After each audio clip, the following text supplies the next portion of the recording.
Salut tout le monde, on se retrouve aujourd'hui pour une nouvelle vidéo et on va parler de Batman Metal. Batman Metal, c'est un événement majeur de DC Comics de ces dernières années, publié en 3 volumes chez Urban.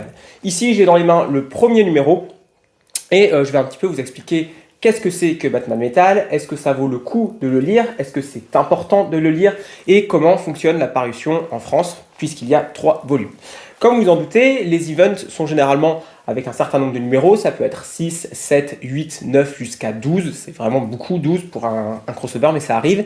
Donc vous imaginez bien que 3 volumes assez massifs de Urban Comics ne contiennent pas que l'événement. Donc l'événement est paru en VO sous le nom de Dark Knight Metal et pas Batman Metal, c'est un petit changement de nom que nous avons mis en France parce que Batman ça vend mieux, même si Dark Knight ça fait penser à Batman, mais nous n'avons pas que l'event principal mais aussi les tie-ins. Les tie-ins ce sont les épisodes tirés de séries annexes, de Justice League, de Detective Comics, de Batman, peu importe où ça sort, et qui sont une sorte de plus-value pour l'event, pas toujours, on verra, qui sont une manière d'approfondir le lore et toutes les branches de cet event.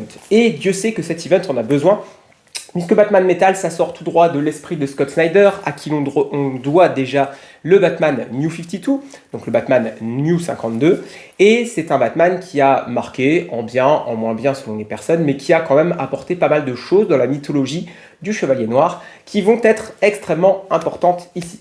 Donc avant même de commencer Batman Metal, il y a un point très important que je vais souligner, c'est que si vous n'avez aucune connaissance du Batman New 52, si vous n'avez pas connaissance également du run de Grant Morrison sur Batman, qui sont tous disponibles chez Urban Comics, vous allez vraiment être perdu, puisque nous avons ici une sorte d'auto-hommage de Scott Snyder à lui-même, qui va puiser dans la mythologie de Grant Morrison. Et du coup, si vous arrivez là-dessus, sans avoir ces connaissances, vous allez rien comprendre. Vous allez avoir des références à ci, à ça, et vous allez vous dire, qu'est-ce que c'est que ça? Je comprends pas. Puisque pour moi, et je vais tout de suite rentrer dans l'art du comics, il n'y a pas tant de choses positives à l'intérieur de tout ça. C'est surtout de l'auto-référence, de la référence à Grant Morrison, gratuite, j'ai presque envie de vous dire, et qui sonne un peu creux au final, avec un récit qui n'arrive pas à tenir la route, qui est incompréhensible, qui met juste de la référence, du fanservice, voilà, c'est le mot que je cherchais. Et ben, mon avis, il est assez mitigé, voire mauvais sur Batman Metal, qui coûte quand même un certain prix, puisque comme je l'ai dit, il y a 3 volumes. Mais bon, passons sur ce premier numéro, donc ce premier tome, qui est donc, comme je le disais, scénarisé par Scott Snyder, mais pas que. Si je passe un petit peu en revue, nous avons James Tynion Ford, nous avons Rob Williams, nous avons John Williamson, Tim Seeley et Ben Percy. Donc une nombreuse équipe, avec Scott Snyder en grand Manitou, et les autres qui vont aider un petit peu derrière. Au dessin, toute une palette de dessinateurs. Greg Capullo, évidemment sur les épisodes principaux, Jim Lee, Andy Kubert, John Romita Jr., Mirka Andolph, Paul Pelletier, Stéphane Sejic et Juan Ferreira. Donc pas mal de dessinateurs, dont certains extrêmement connus, des superstars, et on va revenir là-dessus. Nous avons donc dans ce numéro pas mal de choses. Je vais vous montrer par exemple dans les premières pages, qui sont assez jolies. Le point positif, pour le coup, je pense que c'est la patte graphique. La patte graphique de certains. Alors attention, pas tout le monde. Andy Kubert, j'ai trouvé ça très bien. J'ai trouvé Jim Lee incroyable, comme à son habitude. Par contre, très honnêtement, j'ai trouvé que les planches de Greg Capullo, pour le coup, étaient assez décevantes par rapport à ce qu'on a l'habitude de voir. Je trouve que ça manque d'inspiration. Je trouve que c'est assez chargé, c'est surchargé, il y a trop d'effets, trop d'éléments. Et du coup, bah, finalement, ce qui est l'event principal est certes la partie intéressante, puisque c'est là où se passent les choses majeures de l'event et les principaux rebondissements. Mais graphiquement, c'est pas forcément ce qu'il y a de mieux. Alors, c'est du Greg Capullo, c'est très joli, attention, je ne dis pas que c'est pas beau. Je dis juste qu'à l'échelle de Greg Capullo par rapport à ce qu'il nous a fait, notamment sur le Batman New 52 ou sur d'autres choses, bah c'est un petit peu léger, j'ai trouvé. Alors, comme je parlais de références, si vous voyez, alors ça ne vous parlera pas si vous ne les avez pas, on voit par exemple sur cette page-là, l'espèce de multivers que Grant Morrison a créé, le multiverse dont on parle dans Multiversity avec toutes les terres.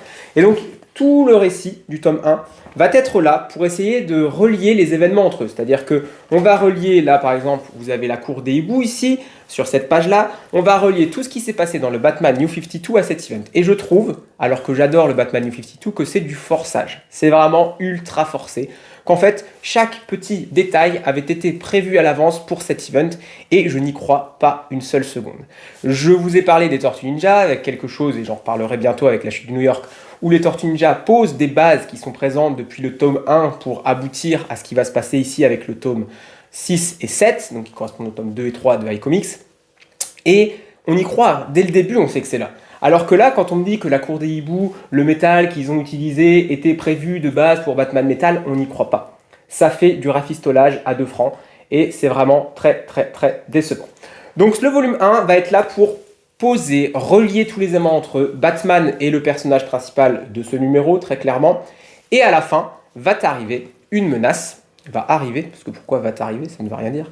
Va arriver une menace assez importante. Et du coup, ça me permet de passer au volume 2 avec ce personnage qui est le Batman qui rit, le Batman Who Laughs, qui est vraiment la plus-value de cet event. Il va devenir un personnage, un antagoniste principal pour l'univers d'ici. On va le revoir après. Il va occuper toute la place, clairement. Et je l'adore. Vraiment, son histoire, son origine, son concept est très bon. Il peut paraître très fanservice, et ça, je pourrais très bien le comprendre. Mais pour moi, ça marche. Ça fonctionne. Ce personnage venu d'un multivers sombre, c'est-à-dire une Terre qui est l'équivalent de la Terre où vivent les héros, mais on n'est plus sur des terres annexes comme dans le multivers, on est vraiment sur un tout autre multivers. Quand je vous disais qu'on va loin, on est sur un multivers noir, c'est-à-dire qu'au-delà des terres créées par Grant Morrison dans le multivers, du moins il a établi un petit peu la logique de tout ça, eh bien on a encore autre chose. De nouveau, maintenant on rajoute le multivers noir, avec des versions où le monde a mal tourné. Donc l'idée est plutôt bonne en soi, mais ce qu'ils en font ici, ce que Scott Snyder en fait, n'est pas très clair, n'est pas très bien établi et n'est peut-être même pas très utile. Toujours est-il que dans ce volume 2, que je trouve très intéressant pour le coup, peut-être beaucoup plus que le 1, puisque le 1 fait du rafistolage et vu que l'intrigue de métal me plaît pas trop, ça m'a dérangé. Le 2 va se concentrer sur ces fameux, parce qu'il n'est pas le seul, ces fameux Batman sombres, on va les appeler comme ça, des Batman qui vivaient dans un monde où tout a mal tourné et chaque Batman va avoir sa propre personnalité. Et j'ai vraiment apprécié ce volume 2 parce qu'il y a différents dessinateurs, il y a différentes histoires, et on va voir les membres de la Justice League qui vont combattre les différents Batman. Donc vous allez avoir un Batman plutôt type Aquaman, vous allez avoir un Batman plutôt type Flash, un Batman, comme vous le voyez ici, plutôt Green Lantern, et du coup on va avoir finalement une Justice League Dark, entre guillemets, ou une Justice League Batman Dark, qui va arriver sur notre monde, sur le monde d'ici actuel, et qui va mettre à l'amende la Justice League. On en profitera pour voir leur origin story, puisque chacun a une origine, c'est-à-dire que s'ils sont devenus ce qu'ils sont devenus, par exemple ici nous avons un Batman / cyborg, eh bien c'est parce que dans son monde il s'est passé tel drame, et du coup Batman a dû faire telle chose pour s'en sortir, et à la fin on se rend compte que ils ont succombé au côté obscur. Donc un volume très intéressant qui ne fait clairement pas avancer l'intrigue principale de Batman Metal, en tout cas quasiment pas, puisqu'on a quand même quelques numéros de l'intrigue principale, mais ça se limite à la Justice League qui combat le Batman maléfique qui lui correspond, qui perd, bien évidemment, on est au cœur de l'histoire, vous doutez bien qu'ils ne vont pas gagner. C'est le fouillis, on rajoute encore d'autres éléments du lore de DC Comics, du lore cosmique, du lore de certains personnages, par rapport au métal, par rapport aux objets magiques, il y a tout un tas de choses. Et du coup, voilà, ce volume, j'ai pris mon pied pour les histoires individuelles, pour cette présentation des Batman en tant limite que what if, finalement, que en tant qu'event. En tant qu'event, ça ne passe toujours pas. Donc voilà pour le volume 2, qui est très intéressant graphiquement. Encore, on trouve d'autres dessinateurs. Alors à l'appel, je vais regarder directement. On trouve Greg Capullo sur les épisodes principaux.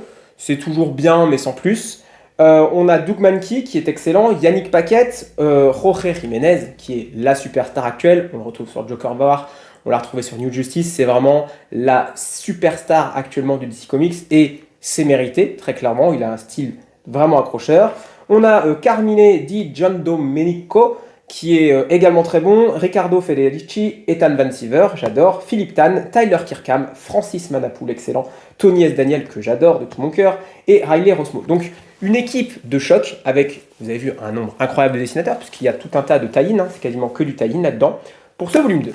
Et nous arrivons enfin au volume 3, pour terminer cette histoire. Et ce volume 3 va tant bien que mal essayer de trouver une résolution au problème. Et comme souvent avec les événements majeurs chez DC Comics, mais pour ma part je trouve aussi chez Marvel, c'est peut-être que objectif, peut-être que vous serez satisfait, je trouve que les scénaristes n'arrivent pas à terminer correctement un event. Ils partent dans tous les sens, ils vont extrêmement loin, de plus en plus loin, j'ai envie de dire, dans le côté what the fuck, démentiel, avec le multivers noir, etc. Sauf qu'à la fin, il va bien falloir retomber sur ses pattes, puisqu'on se doute bien qu'on va arriver à un statu quo retrouvé, avec Batman qui va être là, Superman qui va être là, et donc c'est un petit peu compliqué, surtout vu là où on est parti. Et notamment, le gros point noir, alors, c'est du spoil, mais j'ai envie de dire qu'on s'en fout, parce que quel est l'intérêt de tout ça, vu ce qu'ils en font? On sait que dans le multivers, qui avait été expliqué par Grant Morrison, il y a 52 terres. Si vous êtes un petit peu au courant de ça, je vous le dis, si vous n'êtes pas au courant, il y a 52 terres, 52 univers alternatifs. Il y a un univers par exemple où il y a Red Son, il y a un univers où il y a les New 52, il y a un univers où il y a la Justice League, la Justice Society, donc c'est-à-dire ce qui correspond à Justice League l'autre terre et qu'on a vu dans la version New 52 de la Justice League qui s'appelait... il y avait un event par rapport à ça, je ne sais plus le nom. En gros, il y a tout un tas d'univers différents. Il y a un univers où les personnages sont tels comme ça, comme ça, comme ça. Il y a tout un tas de terres. Je vous invite à voir le multivers de Grant Morrison pour mieux comprendre tout ça. Et on nous annonce à la fin une 53e terre. Une terre qui n'était pas... voilà, on ne la connaissait pas. Il y a une 53e terre. Et je trouve ça abusé parce que sur ces 52 terres, il y en a encore quelques-unes que Grant Morrison a laissé libre à utiliser. C'est-à-dire qu'il laisse la place à d'autres scénaristes, d'autres créateurs de s'approprier un univers et d'y apporter donc une identité. Mais non, Scott Snyder il a décidé qu'on allait faire une 53e terre. Et ça me dérange beaucoup qu'on essaye de chambouler ce qui existe déjà alors qu'on n'a même pas encore tout utilisé, juste un peu pour marquer sa patte. Et je trouve que Scott Snyder est devenu un petit peu un mercenaire chez DC qui va imposer sa patte, mais de manière assez forcée. C'est-à-dire que je n'aime pas tout chez Grant Morrison, mais Grant Morrison a quand même un talent incroyable et a quand même révolutionné l'univers d'ici, pour ma part, même si j'aime pas tout. Alors que là, ça fait un peu, regardez, je suis un grand monsieur, moi aussi, je suis un daron, moi aussi, je suis capable de faire ça. Bah non, t'es pas capable, en fait, Scott Snyder, parce que tu fais n'importe quoi. Tu détruis limite l'héritage de Grant Morrison, et ça me dérange beaucoup. Donc ce 3e volume, c'est la fin, et franchement, j'ai pas accroché. On retrouve des personnages qui sont prévus depuis longue date, depuis le volume 1, comme Hawkman, on sait qu'ils allaient être là, donc zéro surprise. Et on essaye de raccrocher les wagons, une nouvelle fois, puisque il faut faire revenir Batman qui a disparu depuis un petit moment. Il faut trouver un moyen de battre ces Batman sombres qui sont indestructibles, clairement imbattables. Et donc on va utiliser une petite astuce, un petit Deus Ex Machina. Et donc voilà, graphiquement c'est plutôt pas mal. J'ai encore du mal, je vous montre vers la fin, on a un espèce de Joker dragon, c'est dessiné par Capullo, ça part dans tous les sens. C'est vraiment un trip. Franchement, quand je l'ai lu, je me suis dit j'ai pris de la drogue ou quoi, parce que franchement, c'est un peu n'importe quoi. Et donc, ça se termine d'une manière assez étrange. Il y a un petit truc à la fin qui est très fan service. Alors, j'ai aimé en tant que fan de Batman, ça m'a émoustillé un petit peu, on va dire. Je vous le révèle pas ce qui se passe parce que c'est à découvrir. Mais très clairement, Batman Metal, c'est un gros bordel, c'est un gros gâchis. Ça coûte un certain prix. Alors, vous pouvez profiter s'il est encore disponible du pack. Découverte avec les tomes 1 et 2, comme ça au moins vous aurez 1 et 2 pour le prix du premier, ce qui fera moins cher, il vous restera plus que 3. Mais très clairement, si vous voulez tout comprendre de l'univers d'ici, parce que ça a des impacts importants, il faut l'acheter. Malheureusement, si vous voulez tout comprendre, il faut lire Batman Metal, parce que vous allez être largué. Si vous n'avez rien à faire de la continuité, par exemple vous ne voulez pas lire New Justice, vous n'êtes pas intéressé par les events comme Doom War, vous n'êtes pas intéressé par la suite Death Metal, parce qu'il revient derrière, il y a Death Metal, et oui, j'ai acheté Death Metal en plus, et je vais m'infliger ça, et je vous en parlerai évidemment. Si c'est pas le cas, si votre cam c'est prendre des petits numéros comme ça, de prendre des histoires courtes, des histoires un petit peu individuelles, zappez. Vraiment zapper, c'est l'event qu'il faut zapper absolument. Je pense que j'ai rarement vu un event aussi saoulant, aussi orgueilleux, mais en plus c'est orgueilleux, je trouve, Batman Metal, c'est décousu, il y a pas d'intérêt, vraiment, le seul intérêt, je l'ai dit, c'est la création de ces personnages, les Batman sombres, et le Batman qui rit en particulier, mais Batman Metal, c'est un gros échec pour moi, j'ai trouvé ça trop ambitieux, vraiment, c'est dans le titre de la vidéo. Est-ce que c'est trop ambitieux? Je pense que le problème il est là, c'est trop ambitieux, il fallait pas aller aussi loin. Vous pouviez mettre à la rigueur ces Batman sombres, faire une petite histoire avec ça, mais ils sont allés trop loin avec tout un tas de multivers, des nouveaux univers, des objets incroyables qui sont capables de modifier la structure de telle chose. C'est trop, vous allez être largué. Moi, j'ai été largué en partie. J'ai eu mal à la tête. Franchement, quand je lis un comics, normalement, à la fin, je suis content, je suis relaxé. Là, non, j'étais en mode, qu'est-ce que je viens de dire? Franchement, ça me saoule. Et c'est vraiment la partie de DC qui me gonfle au plus haut point. Quand DC essaye de créer des trucs incroyables en se faisant passer pour quelque chose de smart et très intelligent, alors que pas tellement au final. Il n'y a pas besoin de faire compliqué pour être intelligent. C'est ça que je tiens à dire. Prenez un film comme Inception, il n'est pas compliqué. Clairement, c'est facile à comprendre. Même Tenet, c'est facile à comprendre en fait. Mais c'est intelligent. Vous voyez, il n'y a pas besoin de faire compliqué. Les gens pensent que c'est compliqué. Non, c'est pas compliqué. Je vous l'explique en quelques mots. C'est simple à comprendre. Mais c'est intelligent. Là, c'est pas intelligent, c'est compliqué. C'est là la différence. C'est qu'on veut jouer aux intelligents, mais en fait, non, pas du tout. C'est pas intelligent. Grant Morrison fait des choses intelligentes et compliquées. Pour vous donner une ordre d'idée, voilà. Scott Snyder, il fait des choses compliquées, pas intelligentes. Donc voilà pour Batman Metal. Comme vous l'avez vu, c'est une critique assez salée. C'est rare pour ma part d'un petit peu clasher et d'un petit peu critiquer fortement un comics, parce que je suis quand même quelqu'un qui trouve des choses négatives à dire, d'habitude, je ne les hésite pas, il y a des choses positives, des choses négatives dans tout, même les choses que j'aime. Mais là, vraiment, il m'a un peu gonflé cet event, surtout toute la pub, le prix que ça coûte, voilà. Bravo quand même à Urban Comics d'avoir publié Tie-In, parce que ça me semble finalement presque la partie la plus intéressante, et sans ça, la compréhension sera encore pire. Mais voilà, fuyez Batman Metal, sauf si vous voulez être un complétiste et tout connaître de l'univers d'ici. C'était ma critique de Batman Metal. Nous on se retrouve bientôt pour une prochaine vidéo. D'ici là, portez-vous bien. Ciao.